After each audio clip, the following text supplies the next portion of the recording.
It involves his previous cases on illegal drugs. However, based doon sa manifestation ng kanyang asawa na dili na siya mobalik, and this suspect constantly engaging him nga mobalik siya. So I think dalawa ang maging motive either nibalik ni siya and nagkaunsehan sila, and the other way is di na siya gusto mabalik and giinitan ni siya. Si Abel Llanosa ang ika-8 biktima sa pagpamusil sa syudad sugod kinatong bulan sa Enero hangtod bulan sa Marso. In the heart of changing lives, kini si MJ Fernandez sa Brigada News Jensen. Brigada News. Hustisya ang singgit sa pamilya sa mag-amahan nga gipamatay sa Porok Betos, Barangay Poblacion, Alabel, Sarangani Province. Ang duha natulog lamang matud pa sa payag. Ibrigada mo, Dani Kasi. Gipanghinaot sa pamilya Bibas sa Poblacion, Alabel, Sarangani Province nga ilang maangkon ang hustisya sa pagpatay nilang Hilarion Bibas Jr. nga 40 anyos o anak ni ining 5 anyos nga si Hilary Bibas samtang nangatulog sa payag-payag sa Peace Pond sa Porok Betos sa naisgutan nga lungsod. Gipamahayag sa inahan Hilarion nga wala ni damha nga patayng lawas na niining makit-an ang anak. Human nga gihatagan kini og 500 pesos, may usa ka adlaw ay nahitabo ang krimen. Umaraman to yang ingan, mang, ang tao, di natibaw ang panahon. Kasi tayo paghilom, pag itong gihalukan. Kasi tilan, oy, taon dong, oy, kanang, wag-ampun, nagutas ginuod dong kay, naarabak ka, nagsakarabac ka sanggutan. Nananggot pag yun to, sir, nananggot pag yun. Nagbantay pag yun, pispat. O gituyo, ginito, log-log. Hangyo na lang sa naisgutan ngadto sa mipatay sa iyang anak nga mopatimaw na og atubangon ang salaod nga gihimo. Minaw manggaling siya. Iya lang pon utang musuko lang siya ba. Musurrender. Musurrender lang unta siya. Ang kapulisan ang nagpasiguro nga dili nila lungan ang maong kaso hangtod nga mahatagan og kasulbaran. Dungan niini ginaauhag ni Police Lieutenant Colonel Rinaldo Dilantin ang mga taong may impormasyon sa maong krimen nga dili magpanuko sa pagpahibalong ngadto kanila aron nga maangkon sa pamilya Bibas ang hostisya. Ang inyong kapulisan diri sa Alabel naningkamot gyud no nga matumbok ug ma-identify nato ang suspect para ma-solve nato kining kaso. In the heart of changing lives, kini sa Brigada Dani Kasi sa Brigada News Jensen. Brigada News.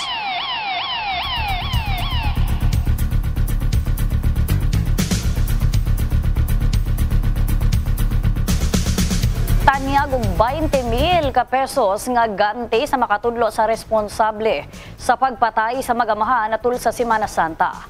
Mga biktima gihaya na sa panimalay sa ilang membro sa pamilya. Ibrigada mo, Ver Diazon. Ginapahibalo ni Alabel Mayor Vic Paul Salarda sa tanang katawhan sa munisipyo nga tinuod nga nagatanyag kini og ganti sa kinsaman nga makasumbong sa nagpatay sa mag-amahan kaniadtong Marso 27 sa buntag sa Porok Betos, Poblacion, Alabel, Sarangani Province. Mapadali ang pagkita sa salarin.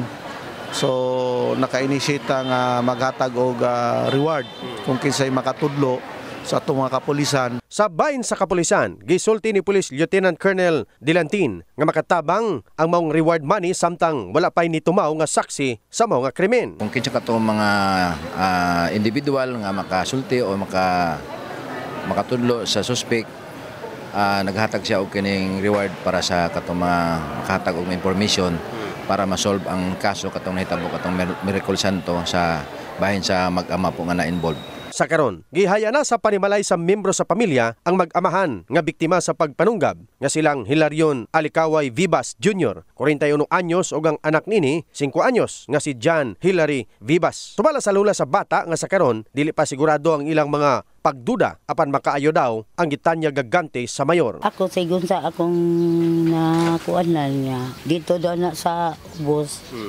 Inom na sila dito. Ako, lisod mag-ugay at magduda ito. May magidning makakuan niya. Lagi untay makatugan. Pero may magikuan niya. Na hibaluan niya. Nangadto dito sa ubos. Nagbahad. Nagapanawagan usab si Mayor Salarda sa suspect nga kun mahimo motana aron dili kini tulisokon sa iyang konsensya sa tibuok kinabuhi. Tubangon na face the consequences kung iyawan ng nabuhat. So it's good na magboluntaryo na lang. No, kay bisag asa siya nga anggulo pangitaon gid sa atong gobyerno. No, kay nakasala man gid siya. Kana bisag nagsibat siya or what, ang konsensya na grabe. In the heart of changing lives, kini si Brigada Verjason para sa Brigada News Jansan, Brigada News. Bangka nga paragatan gikan sa tungkil sulu nga puno og sigarilyo gidakop sa Philippine Navy sa kadagatan saglan Sarangani Province. Mga sigarilyo gitugyan na sa Bureau of Customs samtang ang 17 kasakay gikustodiya sa Makar Police Station. Nagabalik si Ver Diazon. Nilantad sa mga mata sa otoridad ang daghang karton sa sigarilyo gikan sa sulod sa usa ka bangka nga panagatan gikan sa Sulu, Marso 30 sa kadlawon sa Tampat Point, Glan, Sarangani Province. Sumala sa labaw sa PNP Maritime nga si Police Maritime Captain Marcelino Nalos ngang personahe sa Philippine Navy ang nakasapon sa bangka. Gitugyan lamang sa Maritime ang pag-andam sa papilis aron mapasaka ang kaso batok sa mga dinakpan. March 31 around 1:45 AM yung Philippine Navy natin while conducting maritime patrol dito sa area ng Sarangani Bay. Kaapan BBSS nila is mayroong mga allegedly sigarilyo sa loob, box ng cigarette. Then yung for filing of case naman sa maritime piniprepare natin kasi nagpa-assist sa atin yung Philippine Navy para ma-file yung case. Sa karon, ana sa kustodiya sa Bureau of Customs ang 10,000 ka karton sa sigarilyo, samtang ana sa kustodiya sa Makar Police Station ang kapitan sa bangka ug ang 16 kakaubanan nini kung asa ang tulo mga minor de edad. Sumala sa kapitan sa bangka nga panagatan nga may marka nga Blady Wia nga sila mga mananagat gikan sa Kahikukor, Tungkil, Sulu o gigo lang gisugo sa nagpangalang Ed aron ihatod sa Digo City agi sa Laud ang mga sigarilyo og magtagbo sila sa dagat. Nahuli kami doon sa sa malapit sa Balot. Ayun ang di ko nabilang sir kay nagano lang kami. Kinalaga lang ba? Ang kaalam ko lang sir ang nagutos sa akin na para idala ang sigarilyo. Tawag lang kami sa cellphone ba? Cellphone nagtawag sa iyo para pinadala ang sigarilyo ang alam ko ng pangalan yung Ed lang ang tawag ko sa kanya. Pero hindi ko siya kilala. Gikumpirma ni Captain Nalos nga gumikan walay napakita nga legal nga mga dokumento ang mga sakay sa bangka sa ilang karga nga sigarilyo, makasuhan sila og pagsupak sa Customs and Tariff Code sa Pilipinas. We will file it this coming Monday po. Then yung for the custody ng mga items, Bureau of Customs na po ang bahala ron. Aduna usab panawagan ang kapitan sa bangka sa nagsugo kanila nga si alias Id. Kung marinig niya kami sir na dapat na kung pwede lang sana makalabas na kami dito sa kulungan. Pauwi na ba kami kay baka matagalan pa kami dito, hindi kami abot sa sa hari raya namin. Kahibaluan nga nasa 1.7 million pesos ang balor sa bangka o 21 million pesos ang balor sa imported nga sigarilyo nga nakumpiska sa Naval Forces. In the heart of changing lives, kini si Brigada Verjason para sa Brigada News Jansan, Brigada News.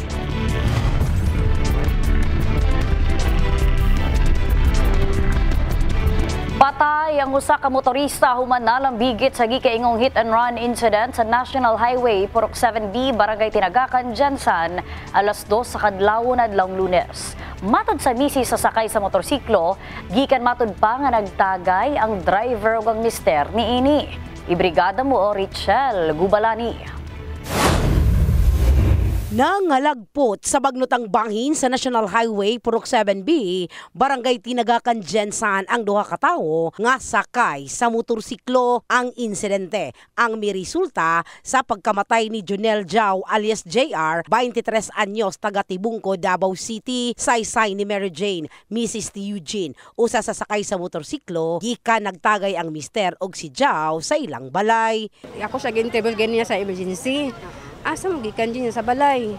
Nakainom daw sila tapos ngayon nigawas mamo nangita daw sila sigarilyo. Tapos na daw kusog kayo sa kayan daw ni bundol silang lubot. Mao to inundan daw nga nangalagpot daw sila. Mao to ma'am wala siya kabalo kay nya sig nga isang tabang wala man daw lain sa kayan agi. Mga sobra oras pa to sa highway diri daw bago na tabang na rescue sa tricycle gato sa barangay. Samtang sa bahin sa kapulisan, gibutyag ni Police Captain Marlon Ramirez, hepe sa Tinagakan Police Station, nga dili pa nila masuta karon kung hit and run ang insidente o self-accident nga nahimong rason sa pagkamatay ni Jao. Base sa atong investigasyon, no, inom daw ni sila. O nya pauli na diri sa Tinagakan, mao tong nahitabo tong aksidente. Ang motorsiklo ang gikan sa barangay Tinagakan, gilatas nila ang lugar aron makapalit og sigarilyo sa katapad nga barangay nga mao ang katanggawan. Giangko ni Ramirez nga dako og tabang og galing makakuha sila og kopya sa CCTV camera aron masuta kung unsa ang nahitabo bago ang insidente. Dili pa usab masuta karon sa kapulisan kung si Eugene Alicaya nga samaron o ang namatay nga si Jao ang nagmaneho sa motorsiklo. In the heart of changing lives. Kini sa Brigada Richel Gubalani, sa Brigada News Jensen. Brigada News. Atangi sa among pagbalik. Usa patay human nalumos atol sa Semana Santa. Kapin 17,000 natala nga beachgoers dungan sa Semana Santa. Og regular filing batok sa suspect nga nagluba og 36 kahigayon sa 16 anyos nga babayi ginalihok na matod sa Macar Police Station. Kanang tanan sa pagbalik sa Ronda Brigada.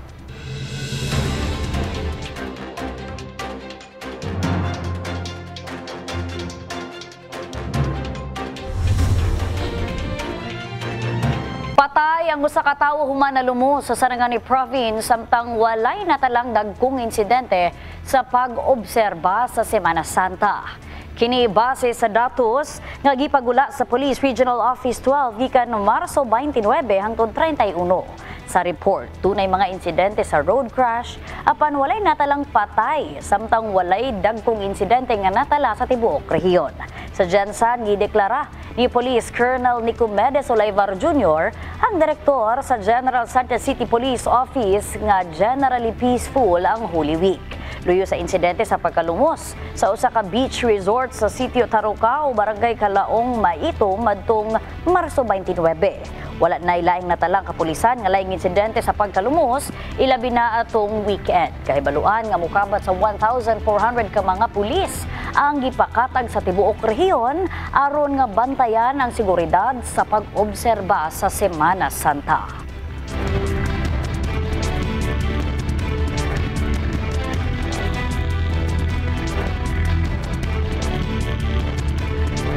Walay natala nga krimen sa Bulaong Terminal dungan sa pagsaulog sa Semana Santa. Samtang malinawon usab nga gisaulog sa katawhan pinaagi sa pag-adto sa beach resorts ang Semana Santa.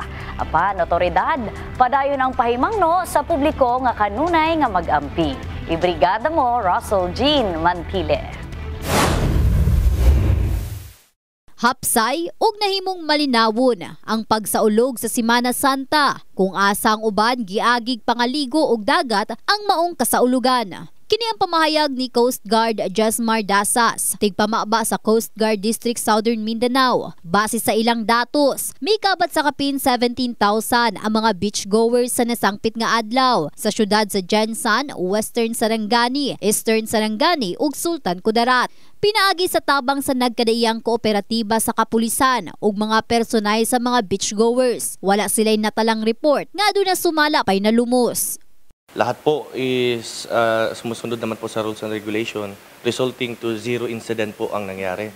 So malaking pasasalamat po sa lahat ng ating mga beachgoers, mga bakasyonista na sinunod po nila lahat ng mga paalala sa kanila para wala pong incident na mangyari. So lahat naman po ng ating mga personnel is nakadeployed po, almost 150 po ang ating personnel na deploy sa ating area. And then at the same time po kasama po natin yung mga local government units dyan, PNP, other agencies po na nakatulong po doon sa pagbabantay sa ating mga resorts. Dungan sa preparasyon nila sa summer vacation Consumvac, matod ni Dasas, hangyo niini ngadto sa adunay balak mga ligo ang kooperasyon ngadto sa mga otoridad sa mga ginadili sulod sa beach resort ug ilabi na sa mga ginikanan nga mamonitor ang ilang mga anak sa ilang pagpangaligo. Number 1 po talaga na nalulunod ng mga kabataan. So lagi po silang bantayan. Kung naliligo po sila, wag silang iwanan. Yun po ang dapat gawin. Pangalawa po, sa root cause of incident natin is ang pag-inom. Yung mga na po sa alak. So kapag grabe na po yung tama ng alak sa atin, wag na po tayong lumangoy. Yun lang po ang ating dyan. Monitor everyone, wag uminom, and then wag masyado pong lumayo. Ubay-ubay na sab ang mga pasahero sa Bulaong Terminal Gensan aron nga manguli sa ilang tagsa-tagsa ka mga lugar. Matud ni Raymond Ledesma labaw sa Bulaong Terminal, malipayon kining nahimong hapsay ang biyahe atol sa Semana Santa ug wala sumala pa sila'y nadawat nga report nga adunay maot nga nahitabo sulod sa ilang area of responsibility. Gani bisan pa man nga nahuman na ang Semana Santa, matud ni Ledesma, padayon gihapon ang ilang hugot nga monitoring ug pagpahibalong ngadto sa publiko ang pakigkooperar kanila, ilabi na ngadto sa mga otoridad alang sa kaayuhan sa publiko. Sa awa ng Diyos, wala naman tayong mga untoward incident na report, no? Wala namang mga negative na paabot sa opisina natin.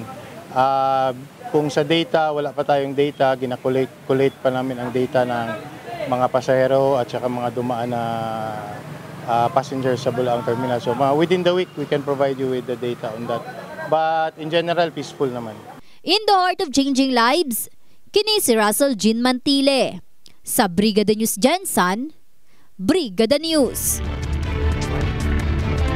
Dungan sa mga insidente sa pagpangawat sa pipila kapurok sa Barangay San Isidro, Gensan, hugot karon nga gipahimangno sa mga opisyales sa barangay sa tanang residente nga magbinantayon kanunay.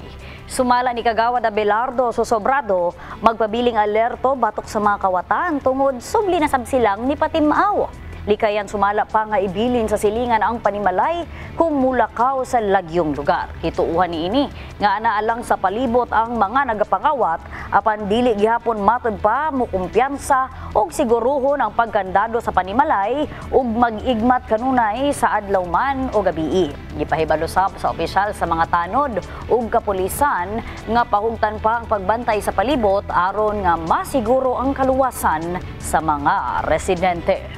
Nga reminder no sa katawan sa 44 kapurok sa Barangay San Isidro, isudlan na punta og kanang mga maldito no nga dili na mangita pangabuhig taron kun dili ato mga kakayupan magmatngon kita mag-amping kita alarma kita sa tanan mga puroks magbantayanon kita kay lisod na ning sulod na ang mga kawat tapos sa tong lugar.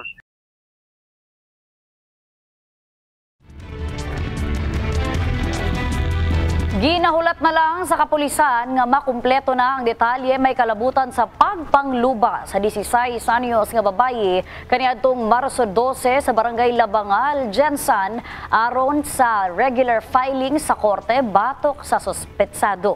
Ibrigada mo Russell Jean Mantile. Mas gipalaw man karon sa otoridad ang ilang investigasyon. May kalabutan sa pagpangluba sa 16 anyos nga babayi kaniadtong Marso 12 ning kasamtangang tuig sa Spring Purokmodja, Barangay Labangal, Gensan. Matud ni Police Major Carl Jason Bainosa, Station Commander sa Makar Police Station. Ginahulat na lang nila nga makumpleto ang detalye sa crime scene human nga dili pa nila matumbok ang insaktong motibo sa suspect sa pagpangluba kang alias Rica. There are certain constraints na hindi siya talaga makapagbigay ng information. And it takes time na ganon. Kasi ang recollection niya, paano siya na-recall kasi parang i-reenact yung nangyari. To have a good and solid case para dun sa ating suspect. So I hope definitely within this month, magbigyan na tayo ng updates ng ating WCPD investigator. Usa sa mga anggulo nga ginasubay karon sa kapulisan kung pagpang-hold up ba ang maong insidente o kung unsa ang relasyon sa suspect ngadto sa biktima, ingon man kung kini may kalabutan ba sa droga. The first was kumbaga parang hinold up itong babae but I think hindi yun ang ruling ng ating investigator iba. So parang may something away na ganito o di natin alam kung relationship. Medyo maraming ang anggulo. We are pinpointing to the main motive noong kaso para at least klaro naman. Kung on some point kay pangit pod karon mag-file kag case na ma-dismiss lang due to lack of evidence. Kahibaluan, sa unang taho sa inahan ni Rica nga si alias Merlinda, naalaan og asset ang anak ni ini sa nagpakarong ingnong paryente nga ka-chatmate sa biktima, human nabulabog nga nagagamitan sumala pa og droga ang suspect. Hustisya ang ulahing singgit sa inahan ni Rica sa nadangatan ni ini ngadto sa mga suspetsado, human nga gawa sa nakaangkon kini og kapin 35 ka dinunggaban sa managlaing parte sa lawas, lakip sa liog kay gita mas-tamasan. Kayo daw anong shabu ba? Patay o, suyop ka. Dili kuya, oy. Mo tunay, hilak na bata. Siya ingon ka, maligo ta. Gano'n siya pusil. Ano siya nga, bantay ka karon magsumbong ka kay patyon ka na mo. Diya pa lang, sir. Gano'n na siya daan. Hilap ta? Yung siya nga, ya, maluhoy ka, iuli ko. Isumbag niya si Tutay. Ingon si Tutay, di man to sumbag, bato tong gibunal niya sa kuwa dire. Sumbag niya ko dire. Ano to, ano na siya. Gilabtan na po ni Anton. Gilabtan siya pa siya, maluhoy ka kuya. Gisaksak niya, ano siya. Patyon ta ka, kaya ka nakagnabala asset ka. Ingon si ko, Padayon ang pagpaalim sa biktima sa usa ka balay tambalanan, samtang ginaliyok na sab sa otoridad ang regular filing sa korte batok sa suspetsado. Update sa atong WCPD investigator, she is in constant contact with the victim. So I think now na nag-receive na po dog cases ang atong court, I think ma-prepare na ni para for filing of cases sa ato ang suspect. In the heart of changing lives, kini si Russell Jean Mantile. Sa Brigada News Gensan, Brigada News. Ginapanghinawot karon sa kapitan sa Barangay Kalumpang nga mataganaw kasulbaran ang boundary conflict nila sa Barangay Fatima. Ibrigada mo, Dani Kasi. Dugay nang nasulbad ang problema sa utlanan sa Barangay Fatima ug Kalumpang. Mao kini ang gipamahayag ni Kapitan Arthur Ryan Dupalco, human nga sila ang nagpahiluna sa 7 ka mga purok nga gikaingon nga sakop sa Barangay Fatima. Gihatag na matud pa ngadto kanila sa kaning mga opisyal sa Fatima ang purok nga gustong angkunon sa maong barangay. Dugang pa sa opisyal nga bisan og pangutanon ang mga tawo sa Emiliana, Reformville, Placida, BCT, Tomasa, Bilendres ug Opring sigurado kining dili moanib sa Fatima. Abi ako human na to sa City Housing kay dapat to ma-transfer na ba until now Barangay Fatima pa man nakapangalan sa tax mapping. Pero kung kami po dili ko na mo gusto ihatag ng mga tao dito kay nagagulo na mga dating opisyal, panahon pa ni Asunto, kanang Emiliana, relative sa manamuna. Sa bahin sa City Housing, gipamahayag ni Engineer Ronald Nonyesa nga anaa na karon sa sangguniang panlungsod ang maong hisgutanan. Sigun pa niini nga subay sa naunang panagtigom, natuki didto ang may kalabutan sa pagsulbad sa boundary nga sulbaron sa matag barangay ang problema sa kasikbit niini. Apan og dili masulbad, ang sangguniang panlungsod na ang modesisyon. So ang question karon is not actually boundaries of land as to the legality sa ownership. Ang issue karon is political boundary as to asa kutob ang iya mga katawhan nga ginatagaan og basic services nga resources dito sa barangay mismo. Kahinumduman nga unang gipamahayag ni Kapitan Dupalco nga sila ang andam nga magpahigayon og plebisito aron nga masayran og asa ang gusto sa mga tawo nga motampo sa Barangay Kalumpang ba o sa Barangay Fatima.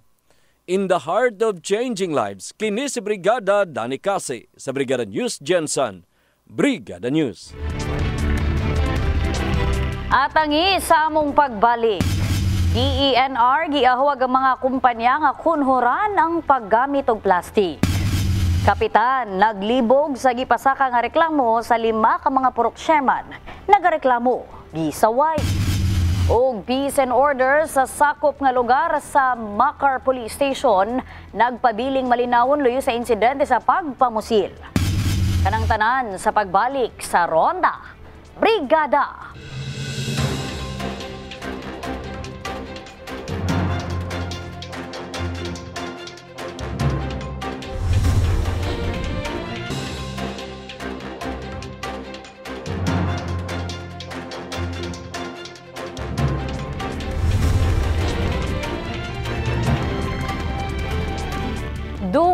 sa record sa Pilipinas sa gitawag nga poor planning ug management ug disposal sa solid waste, gikabala ka ang pagsaka sa solid waste kon paggamit og plastic karong tuiga sa 35% sugod tuig 2016. Ibrigada mo, Richelle Gubalani. Pag-recycle o pag-reuse sa gigamit nga plastic alang sa ilang produkto ang practice sa usa ka dakong kumpanya sa Rehiyon 12 aron makunhuran ang gindaghanon sa ginalabay nga mga plastic. Karon bala na mo na ang basically ang what is recyclable, tapos what goes to the supposedly yung waste good katong residuals, no? So kanang residuals, of course, ang balaod is it goes to the sanitary landfill man. Pero ang among gusto gidra is eventually di mo mahatag sa sanitary landfill. Kaya eventually mapuno man na. Diba? So ang amo din gina-reduce na mo, and part of that is of course converting it to something more valuable. Sa bahin sa Department of Environment and Natural Resources kon DENR nga pabiling hagit ang pagpangita og alternatibo aron dili na mo gamit og single-use plastic. Apan nagtuo si Undersecretary Jonas Leones, ang Policy Planning and International Affairs Head sa DENR, nga angayang mahimong responsable ang mga producer aron makakita og sustainable nga replacement sa single-use plastic. Dugang ni Leones aron mapugngan ang nagkagrabe nga plastic pollution, hugot ipatuman sa DENR ang Extended Producer Responsibility o EPR program. Itong Extended Producer Responsibility ay napakahalaga para ma-strengthen natin, mapalakas natin yung pag-implement natin ng solid waste management programs. Dahil itong sa solid waste management program kasi yung Republic Act 9003, hindi dito kasama ang mga private sectors. Ang responsibility at accountability sa pag-address ng ating mga basura ay local government units. Dito sa EPR na tinatawag natin batas, binibigyan ngayon ng responsibilidad at accountability ang mga private sector. Ibig sabihin, lahat po ng kanilang mga plastic na i-generate, kailangan po ma-address nila, ma-dispose nila, hindi na po kailangan ng local government units. So, ang gagawin natin dito, 9003, ang local government unit, ang EPR naman po mga private. Sa dato sa ahensya, atong 2016, naka-generate ang nasud og 16,000 tons sa solid waste. Matag adlaw 2023, nakatigom ang nasud og 61,000 metric tons matag adlaw. Asa 25% niini ang plastic. Ilawom sa moong balaod, gihatag sa gobyerno sa manufacturer ang responsibilidad sa plastic packaging nga ilang ginagamit o ginaproduce. Karong tuiga sa ikaduhang tuig sa implementasyon sa EPR law, ang ayang makarecover ang kumpanya og 20% sa ilang waste generation hangtod moabot ang 2028. Asa kinahanglan silang maka-generate og 80% sa ilang waste. Ang forum kalabot sa EPR law nga gipangunahan sa DENR ang gitambungan sa 21 kadagong kumpanya sa Rehiyon 12. In the heart of changing lives. Kini sa Brigada Richelle Gubalani, sa Brigada News Jensen. Brigada News.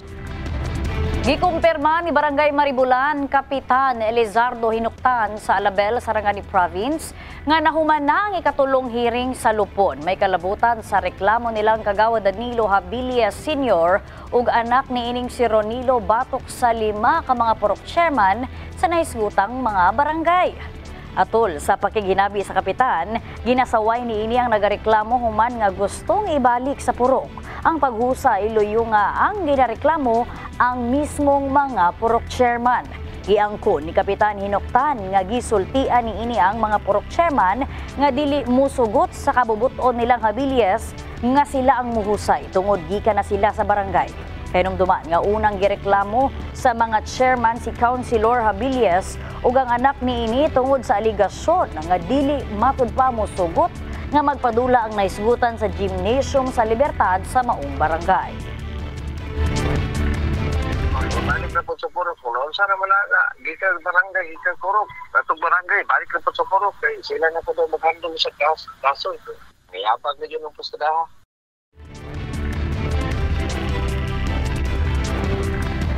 Hepe sa Macar Police Station gihingusgang nagpabili ng kalinaw sa tulokan na sakupang barangay, luyo pa man sa mga insidente sa pagpamusil nga natala sa ilang area of responsibility.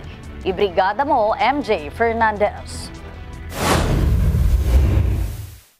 Gihingosgan sa hepe sa Makar Police Station nga si Police Major Carl Jason Baynosa nga luwas ug nagpabilin ang kalinaw sa ilang area responsibility asa tulo ka mga barangay ang ilang nasakupan. Kahibalo ang sakop sa Makar Police Station ang Barangay Labangal, Barangay Sinuwal ug Barangay Apopong. Asa gikonsiderang mga dagkong barangay sa syudad. Sumala pa ni Baynosa nga luyo sa mga insidente sa pagpamusil, isolated ang mga kaso ug sagad nga motibo sa krimen ang personal nga bangi. Base sa talaan, 8 na kapag pamusil ang natala sa syudad, asa 5 dinhi ang nahitabo sa lugar nga nasakupan sa Makar Police Station. Police Station 2 is always on top of the situation despite of the nahimong recent incident, shooting incident.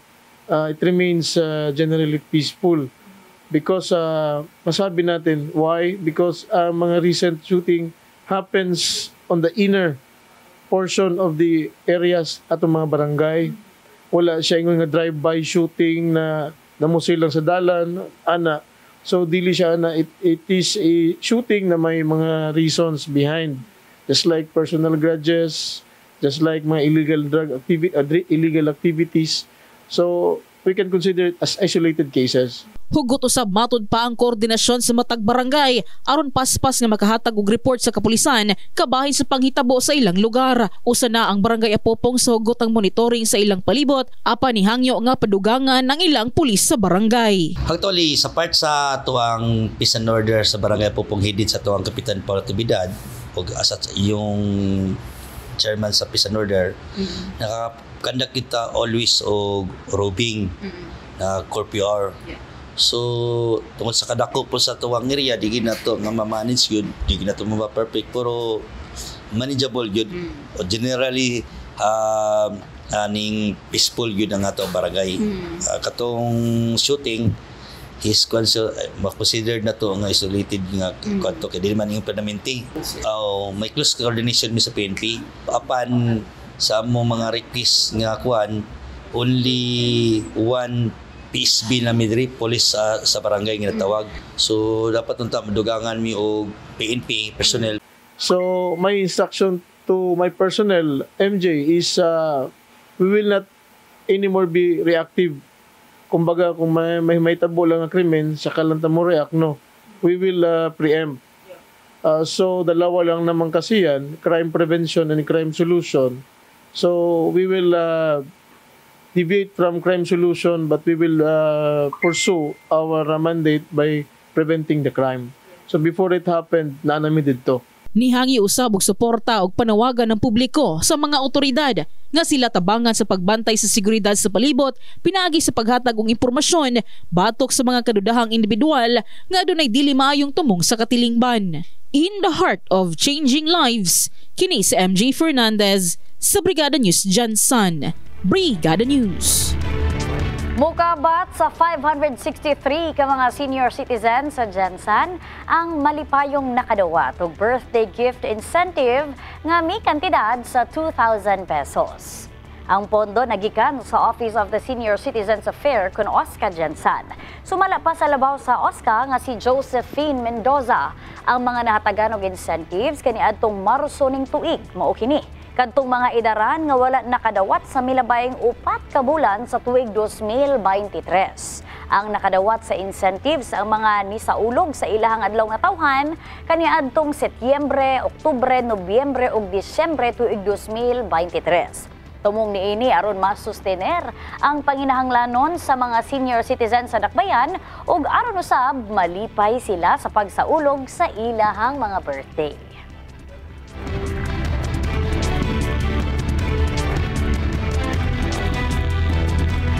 Mga kabrigada, adunay ipahigayon nga brigada bloodletting activity karong umaabot nga April 13, 2024 sa Veranza Mall gikan alas 7 sa buntag hangtod alas 4 sa hapon. Kini usa ka aktibidad nga ginapahigayon matag tuig sa Brigada Group of Companies aron makatabang ngadto sa mga nanginahanglan. Ayaw kalimti, April 13, 2024 sa Veranza Mall, Jansan. Kita-kits mga kabrigada. Samtang padayon gihapon sa pagdawat ang Kabrigada Foundation Incorporated alang adto sa mga kabrigada nga nanginahanglan og hinabang alang sa cash donations. Mamahimo kining ipadala sa Kabrigada Foundation Incorporated Security Bank account number 0000557-60731 alang sa in-kind donations. Ipadala kini sa Brigada Complex nga nahimutang sa Analasay Road, Barangay San Isidro, General Santos City. Ug sa mga gustong mahimong brigada volunteer, pwede pud kamo mudangop dinhi sa istasyon ug magpalista. Mao ka na ang naglangkob sa Ronda Brigada karong adlawng Lunes. Mga istoryang 24 oras nga gitutukan sa news team sa Brigada TV. Kinatibuk ang pagserbisyo atod alang sa publiko, uy sagol nga baka tanan alang sa kamatuoran. Ako si Brigada Hannah Perez, in the heart of changing lives. Ug kini ang Ronda Brigada.